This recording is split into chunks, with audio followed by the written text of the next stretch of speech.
Hey guys, today I'm dropping in to give you a quick rundown on understanding the broken gene in rabbits.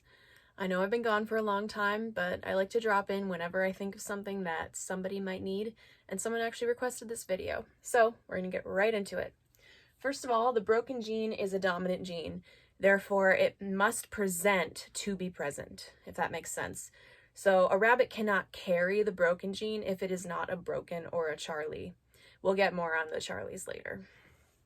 Secondly, there are more complex genes that can affect the color pattern because there is such thing as more of a spotted pattern, more of a blanket pattern, and more specific placement of pattern, and all of those things are a different area of genetics that I don't understand.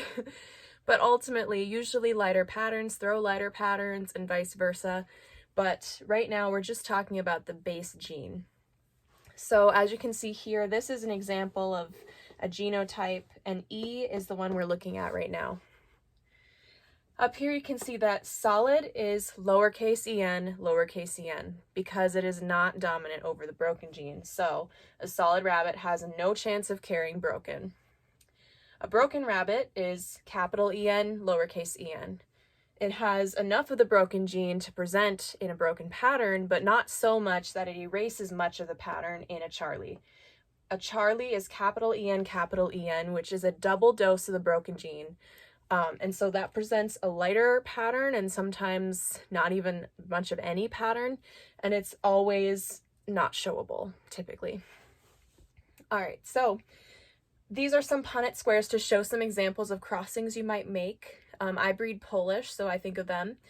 If I bred a solid to a broken, we would have our solid, lowercase, and our broken, uppercase, lowercase.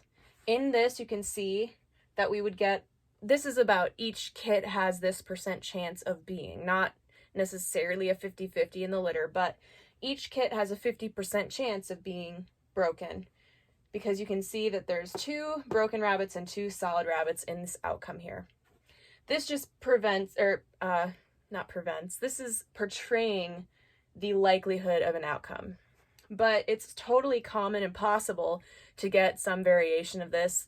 You can totally get 1 broken and 5 solids. It really is up to chance, whichever gene the parent passes on. But in general, for a solid and broken cross, you're going to get about half brokens and half solids. All right.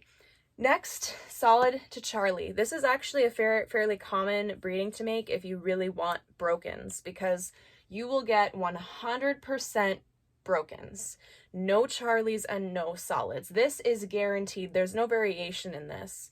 So if someone wants to maximize their production of brokens, this is a way that sometimes they'll do it. Next is a crossing that we don't usually recommend, which is Charlie X broken.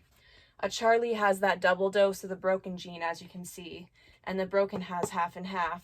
So you're going to get half Charlies and half brokens from that crossing. Because Charlies are considered less desirable and they aren't showable, that is usually not a crossing you would want to make. But again, people have reasons for having Charlies, so some people will do that.